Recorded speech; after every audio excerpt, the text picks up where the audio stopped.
बॉलिंगला हागवला मला. 3 बॉलांना मारलं 3 चक्क. नाही तर माऊ कशाला चिरली. तर चला गुड मॉर्निंग, नमस्कार, स्वागत आहे. आज होती देवलीला मॅच वारलीपाडावाल्यांच्या इथं. तिथं जिंकला टॉस.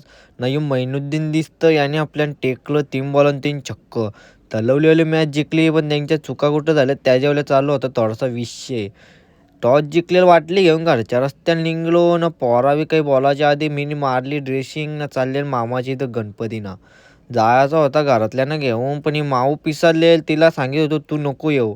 ती रागारागाम पिसारली ना. घेतलेली चप्पल फेकीत. व्हाईट कपडा तो माखाच्या आधी चप्पल तिची बाहेर उडत होती. तिच्या हातातली चप्पल घेतली ना पहिले मागं फेकली. लगेच तसाच सीएनजी पंपावर पोचल्यावर तर माऊने दिलता लॉलान टाकून. अशी झोपलेल गार का बोलायलाच नको.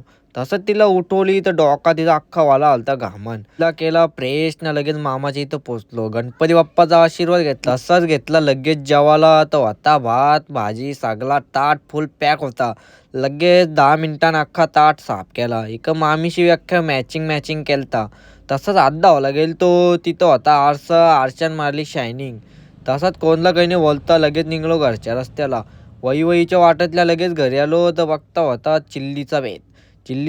पनीरची टेस्ट करायला घेतली तर डायरेक्ट डोळ्यावर अटॅक झाला मोसंबीचा.